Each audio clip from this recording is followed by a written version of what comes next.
AM Music.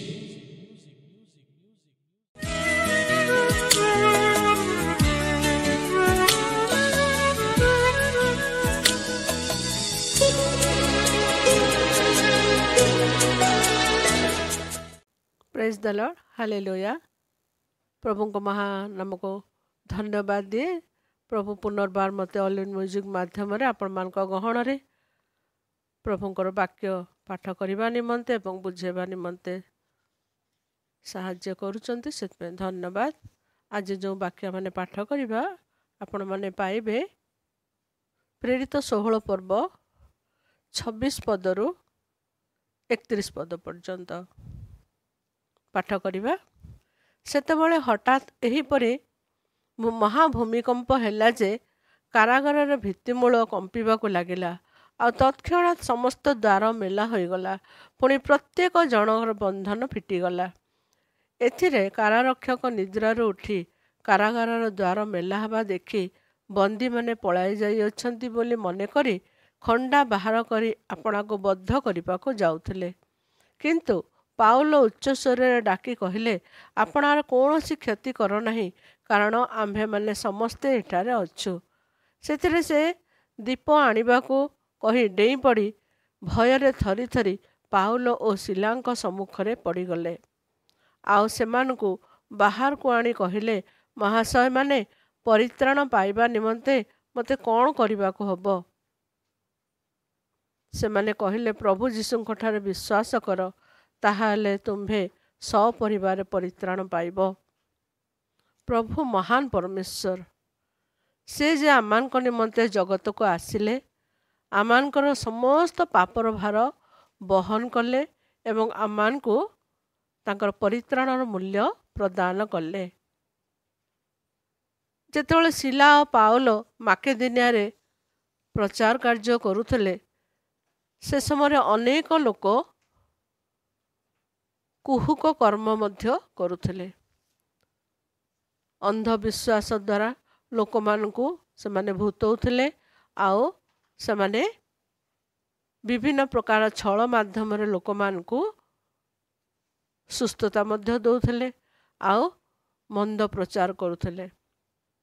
से जगह जेतेबेले पाउल और सिला दुई जन जाक परित्राणर बोध निमंते प्रचार कार्य करुथले, से समय रे आउ तांको छल रे लोक माने कौन कले, बंदी करिनेले, तांको उल्लंघ करले, आउ तांको कौन कले, कारागार रे बंदी करले।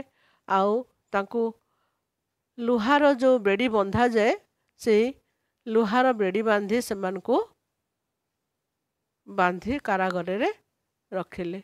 आ द्वार रखी मानकू निर्देश देले जे एमानकू सतर्कतार सहित रखिबो।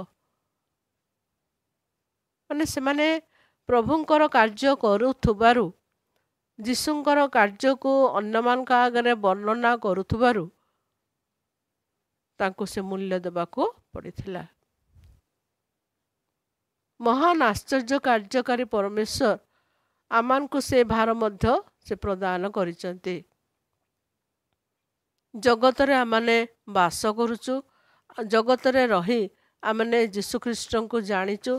तांको न देखिले मध्य आमे जो अनुभव करुचु, जीशु ख्रीष्ट जगतर त्राणकर्ता, से आम मो पाई आसिले जगत को, मोर पापर भार बहन कले एवं से बलिकृत हेले, एहा जानिबा निहाती आवश्यक।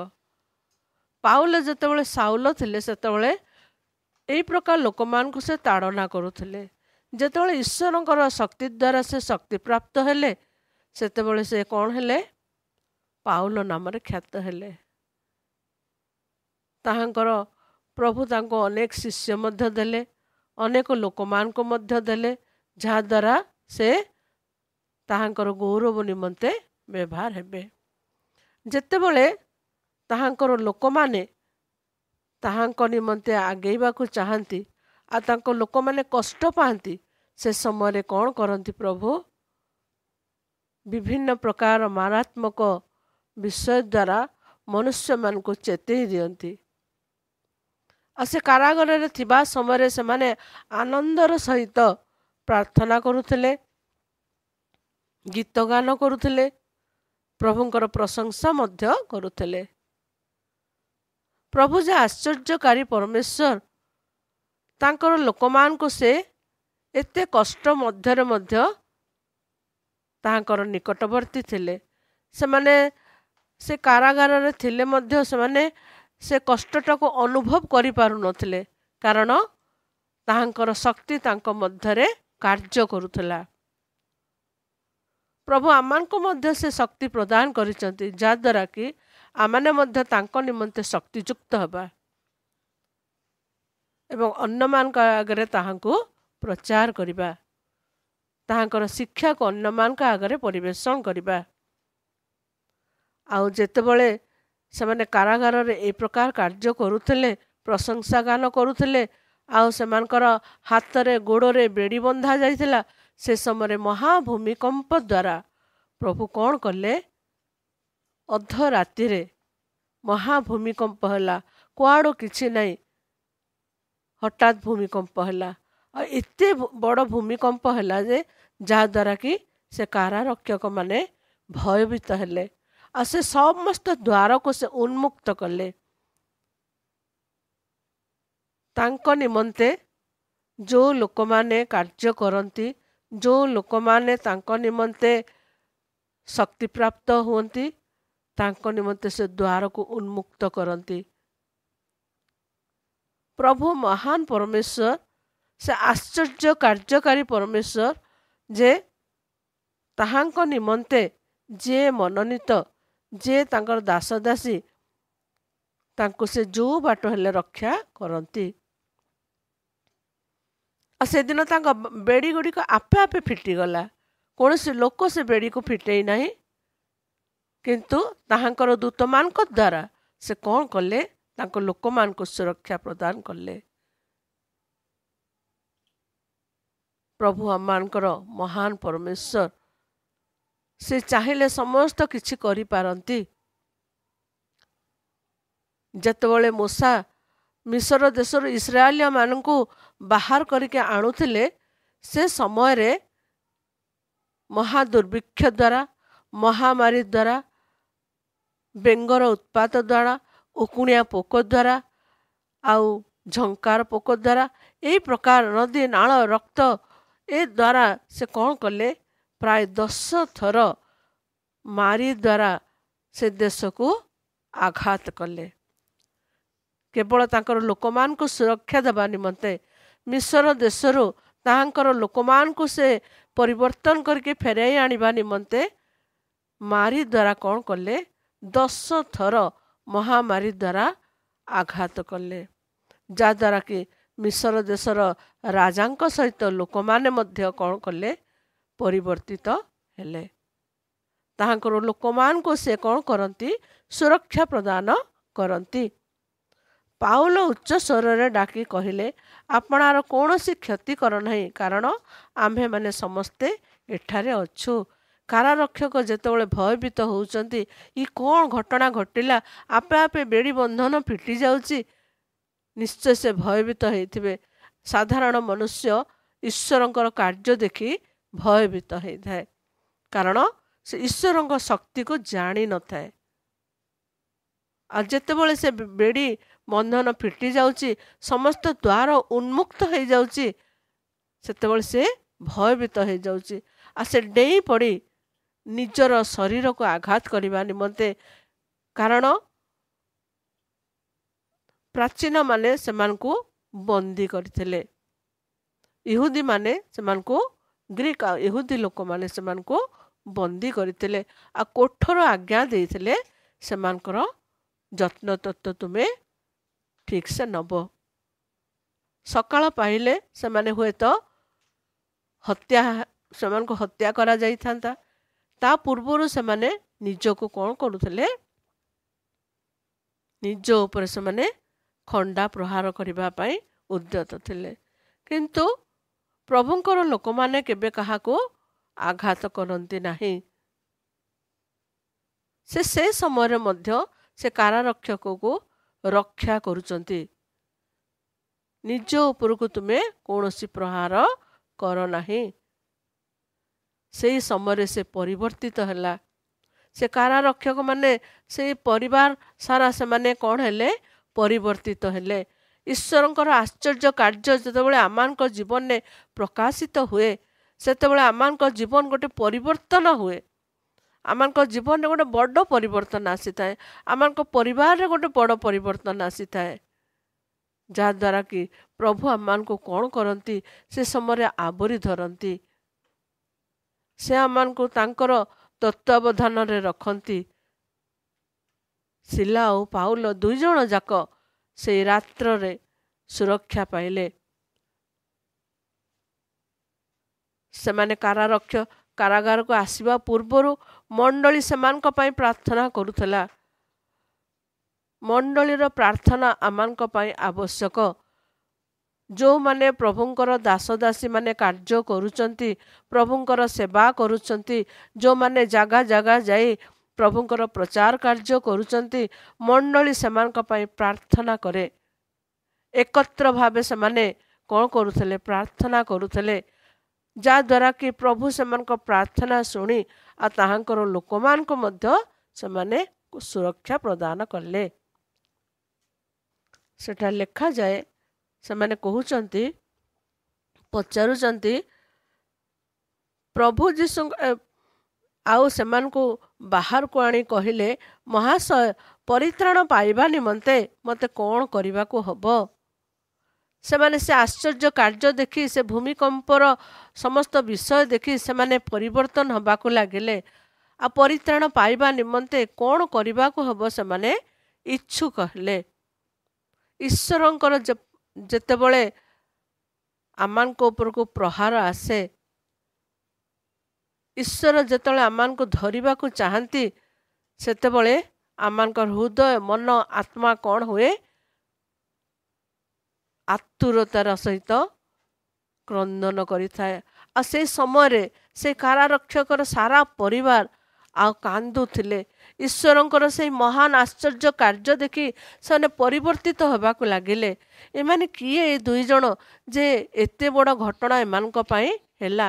କେବେ କାରାଗାରରେ ଲୋକ ବନ୍ଦୀ ଥିଲେ ମଧ୍ୟ କେବେ ଭୂମିକମ୍ପ ହେଇନାହିଁ, କି ଦ୍ୱାର ଉନ୍ମୁକ୍ତ ହେଇନାହିଁ, କି ବେଡ଼ି ବନ୍ଧନ ଫିଟା ଯାଇନାହିଁ। ଏ କି ପ୍ରକାର ଲୋକମାନେ ଏମାନେ ଯେ ଏମାନଙ୍କ ପାଇଁ କାରାଗାର ଫିଟାଗଲା, ଦ୍ୱାରକୁ ଉନ୍ମୁକ୍ତ କରାଗଲା, ଆଉ ବେଡ଼ି ବନ୍ଧନ ଫିଟାଗଲା। ଆଶ୍ଚର୍ଯ୍ୟ। ତାହାଙ୍କର ଲୋକମାନଙ୍କୁ ସେ କ'ଣ କରନ୍ତି? ସୁରକ୍ଷା ପ୍ରଦାନ କରନ୍ତି। ଦୂତମାନଙ୍କ ଦ୍ୱାରା ସେ କ'ଣ କଲେ? ସେ 2 ଜଣଙ୍କୁ ସୁରକ୍ଷା ପ୍ରଦାନ କଲେ। ସେ କାରାଗାରରୁ ରକ୍ଷା କଲେ। ଯାହାଦ୍ୱାରା କି ସେଇ କାରାଗାର ରକ୍ଷକ ଏବଂ ତାର ପରିବାର ସାରା ସେମାନେ ପରିବର୍ତ୍ତିତ ହେବାକୁ ଲାଗିଲେ। ଲେଖାଯାଏ, ସେମାନେ କହିଲେ, ପ୍ରଭୁ ଯୀଶୁଙ୍କ ଠାରେ ବିଶ୍ୱାସ କର, ତାହେଲେ ତୁମ୍ଭେ ସପରିବାରରେ ପରିତ୍ରାଣ ପାଇବ। ଯେପରି ଲେଖାଯାଏ ଯୋହନ 3:16, ଯେପରି ଯେ କେହି ତାହାଙ୍କ ଠାରେ ବିଶ୍ୱାସ କରିବ, ସେ ବିନଷ୍ଟ ନ ହୋଇ ଅନନ୍ତ ଜୀବନ ପ୍ରାପ୍ତ ହେବ। ଯେ କେହି ତାହାଙ୍କ ଠାରେ ବିଶ୍ୱାସ କରେ, ସେ କେବେ ବିନଷ୍ଟ ହୁଏ ନାହିଁ, ଆଉ ଅନନ୍ତ ଜୀବନ ପ୍ରାପ୍ତ ହେବ। କେତେ ବଡ଼ ବିଷୟ! ପ୍ରଭୁ ଏତେ ସୁନ୍ଦର ପ୍ରମିସ୍ କରୁଛନ୍ତି ଯେ କେହି ବିନଷ୍ଟ ହେବେ ନାହିଁ। ଯେଉଁମାନେ ତାଙ୍କୁ ବିଶ୍ୱାସ କରିବେ ସେମାନେ କେବେ ପଥହରା ହେବେ ନାହିଁ। ପ୍ରଭୁ ଆମ ସମସ୍ତଙ୍କୁ ଆଶୀର୍ବାଦ କରନ୍ତୁ।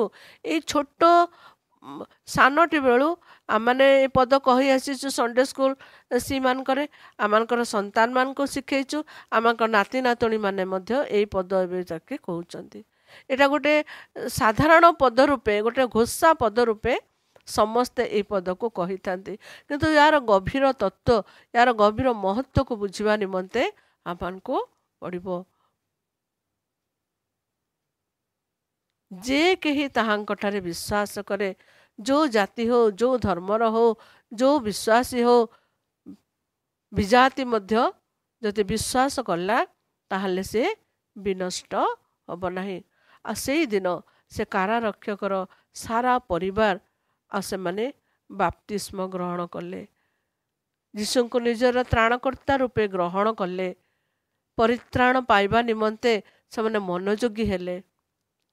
ଆଜି ଆମେ ଯୀଶୁଙ୍କୁ ଜାଣିଛୁ, ଯୀଶୁଙ୍କର ପଥ ଅନୁସରଣ କରୁଛୁ, ଯୀଶୁଙ୍କ ଆଡ଼େ ଆମେ ଲକ୍ଷ୍ୟ ରଖିଛୁ, କିନ୍ତୁ ଜଗତର ଅନ୍ଧକାରରେ ଆମେ ଏତେ ମାତି ଯାଇଛୁ ଯାହାଦ୍ୱାରା ସେ ଲକ୍ଷ୍ୟ ଆମମାନଙ୍କର ଗୋଟେ ଆଡ଼େ, ଜଗତର ଅନ୍ଧକାର ଆମମାନଙ୍କର ଗୋଟେ ଆଡ଼େ। ଆମେ ଖ୍ରୀଷ୍ଟ ବିଶ୍ୱାସୀ ହେଇ ମଧ୍ୟ ଖ୍ରୀଷ୍ଟୀୟ ଜୀବନ ଅତିବାହିତ କରିପାରୁନାହୁଁ। କାରଣ ଆମମାନଙ୍କ ଭିତରେ ଲୋଭ, ବିଭିନ୍ନ ପ୍ରକାର ଛନ୍ଦ କପଟତାର ସ୍ୱାଦ ଆମମାନଙ୍କ ଭରି ରହିଛି। ଆମେ ସେ ସବୁକୁ ଛାଡ଼ି ପାରୁନୁ, ଯାହାଦ୍ୱାରା କି ଆମେ ତାଙ୍କର ନିକଟବର୍ତ୍ତୀ ହେଇପାରୁନୁ। ଆମେ ଡୁବନ ହେଇଛୁ, ଖ୍ରୀଷ୍ଟଙ୍କୁ ନିଜର ତ୍ରାଣକର୍ତ୍ତା ରୂପେ ଗ୍ରହଣ କରିଛୁ। ଗୋଟାଏ ସିର କନଭେନସନ୍ ହେଉଥିଲା, ଜଣେ ପ୍ରଚାରକ ଆସିଥିଲେ, ଆଉ ପିଲାମାନଙ୍କୁ ପଚାରିଲେ କେତେ ଜଣ ଡୁବନ ହେଇଛ? ସିର ଯୁବା ପୁଅ ଝିଅମାନେ ହାତ ଉଠେଇଲେ, ହାତ ଉଠାଅ କହିଲେ, ଆଉ ସେମାନେ ହାତ ଉଠେଇଲେ, ଡୁବନ ହେଇଛ। କେତେ ଜଣ ପରିତ୍ରାଣ ପାଇଛ? ସମସ୍ତଙ୍କ ହାତ ତଳକୁ ରହିଗଲା। କାରଣ ପରିତ୍ରାଣ ପାଇ ଡୁବନ ହେଇଯିବାଟା ବଡ଼ ସହଜ ବିଷୟ। ଡୁବନ ପରେ ଯେତେବେଳେ ଆମେ ବାପ୍ତିସ୍ମ ଗ୍ରହଣ କରୁ, ଅନେକ ସଂକଳ୍ପବଦ୍ଧ ଆମେ ହେଇଥାଉ। ଆମମାନଙ୍କର ମନରେ ଅନେକ ସଂକଳ୍ପ ଆସିଥାଏ, ଆମେ ଏହା କରିବୁ, ଆମେ ସେୟା କରିବୁ, ଆମେ ଗିର୍ଜା ଯିବୁ, ନିତ୍ୟ ଆମେ ସଣ୍ଡେ ସ୍କୁଲ ଯିବୁ, ନିତ୍ୟ ଆମେ ଯିବୁ, ସବୁ ବିଷୟରେ ଆମେ ଯୋଗ ଦେବୁ, ଆଉ କନଭେନସନରେ ଯୋଗ ଦେବୁ, ରିଟ୍ରିଟ୍ରେ ଯୋଗ ଦେବୁ, ଆମେ ଆହୁରି ଅଧିକରୁ ଅଧିକ ଈଶ୍ୱରଙ୍କ ସହିତ ଲାଗି ରହିବୁ। ଏ ପ୍ରକାର ଆମେ ପ୍ରମିସ୍ ଅନେକ କରିଥାଉ। କିନ୍ତୁ ଯେତେବେଳେ ଆମେ ଜଗତର ଚାକଚକ୍ୟରେ ପ୍ରବେଶ କରୁ, ସେ ବିଷୟ ଆମମାନଙ୍କ ଠାରୁ ଉଣା ପଡ଼ିଯାଇଥାଏ। ସେଥିପାଇଁ ସମୟ ଥାଉ ଥାଉ ଆମେ ନିଜକୁ ପରିବର୍ତ୍ତନ କରିବା। ଯେଉଁ ଲକ୍ଷ୍ୟ ଆମମାନଙ୍କର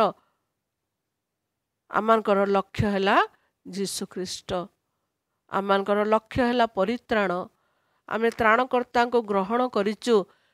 ଯେଉଁ ତ୍ରାଣକର୍ତ୍ତା ଆମମାନଙ୍କ ହୃଦୟରେ ବାସ କରୁଅଛନ୍ତି, ତାହାଙ୍କ ସହିତ ଆମେ ଲାଗି ରହିବା, ତାହାଙ୍କ ସହିତ ଆମେ ଜୀବନ ଅତିବାହିତ କରିବା।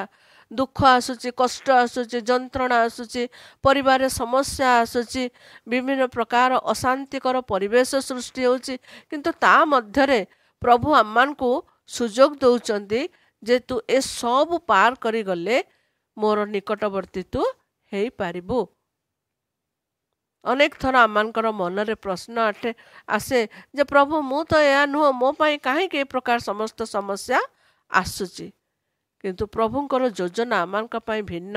ଆମେ କେତେ ପ୍ରଭୁଙ୍କ ସହିତ ଲାଗି ରହୁଛୁ, ପ୍ରଭୁ ଆମମାନଙ୍କୁ ଦେଖିବାକୁ ଚାହାନ୍ତି।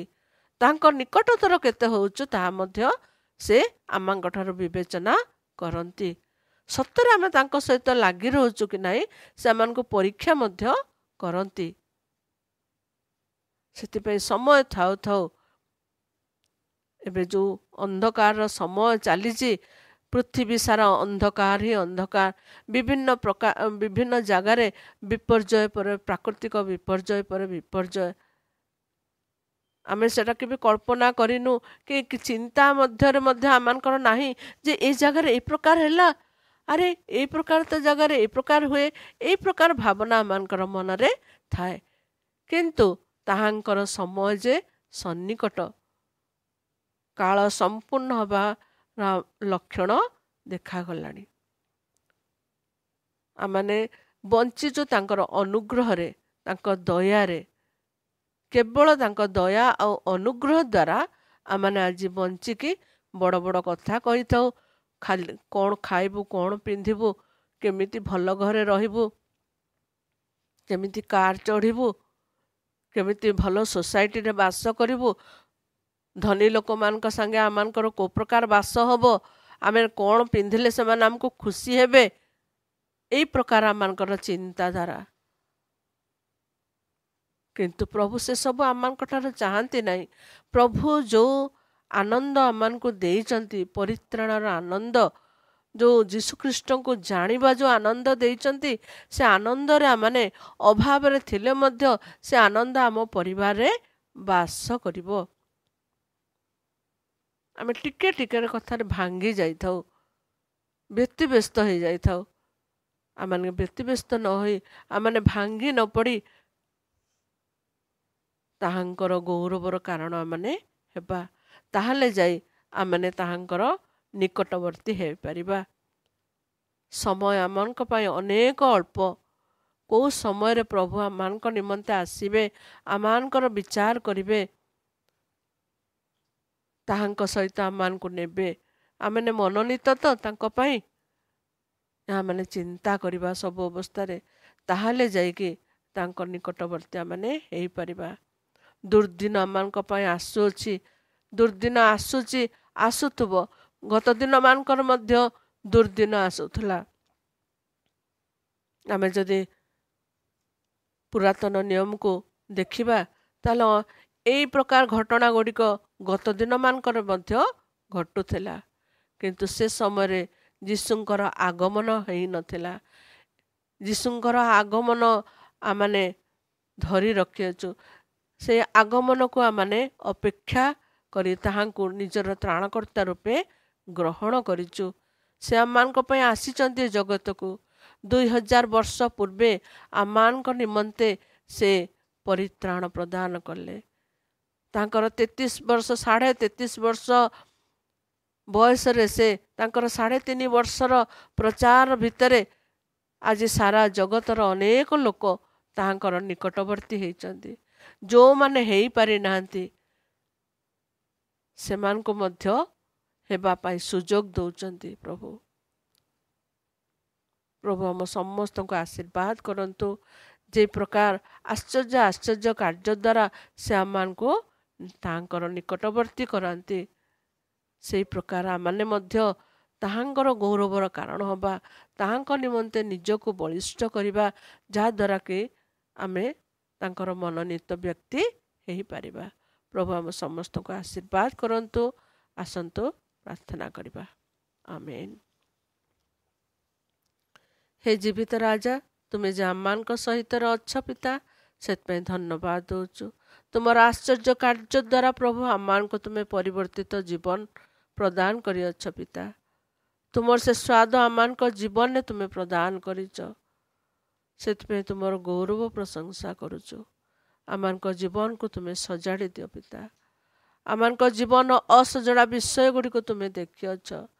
ଯେଉଁମାନେ ତୁମ ନିମନ୍ତେ ମନୋଯୋଗୀ, ଯେଉଁମାନେ ତୁମ ନିମନ୍ତେ ଦିବାରାତ୍ର ପ୍ରଭୁ ତୁମର ଧ୍ୟାନ ଧରନ୍ତି, ସେମାନଙ୍କୁ ତୁମେ ବିଶେଷ କରି ଆଶୀର୍ବାଦ କର।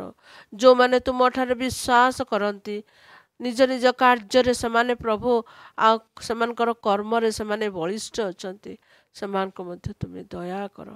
ସର୍ବଶକ୍ତିମାନ ପରମେଶ୍ୱର, ହଁ ପ୍ରଭୁ, ତୁମେ ଯେ ଆଶ୍ଚର୍ଯ୍ୟ କାର୍ଯ୍ୟକାରୀ ପରମେଶ୍ୱର, ତୁମ ଦୟା ତୁମର ଅନୁଗ୍ରହରେ ଆମମାନଙ୍କୁ ତୁମେ ଆବରି ଧରିଛ। ଧନ୍ୟବାଦ ଦେଉଛୁ ପିତା।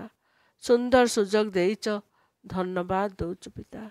ସର୍ବଶକ୍ତିମାନ ପରମେଶ୍ୱର, ଏଇ ବାକ୍ୟ ଯେତେ ଜଣ ଶୁଣିବେ, ଶୁଣିଛନ୍ତି, ଶୁଣୁଥିବେ, ସମସ୍ତଙ୍କୁ ତୁମେ ଆଶୀର୍ବାଦ କର।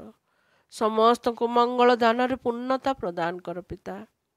ସର୍ବଶକ୍ତିମାନ ପରମେଶ୍ୱର, ପ୍ରଭୁ, ମୋତେ ତୁମେ ମନୋଯୋଗୀ କଲ ତୁମ ନିମନ୍ତେ, ସେଥିପାଇଁ ଧନ୍ୟବାଦ ଦେଇ ଏ ସୁନ୍ଦର ସମୟକୁ ଆମ ପ୍ରତ୍ୟେକଙ୍କୁ ତୁମର ଚାନ୍ତେ ସମର୍ପଣ କରି ପ୍ରିୟ ପ୍ରଭୁ ଯୀଶୁଙ୍କ ନାମରେ ମାଗୁଅଛୁ, ଆମେନ୍। ହେ ଆମମାନଙ୍କର ସ୍ୱର୍ଗସ୍ଥ ପିତା, ତୁମ ନାମ ପବିତ୍ର ବୋଲି ମାନ୍ୟ ହଉ।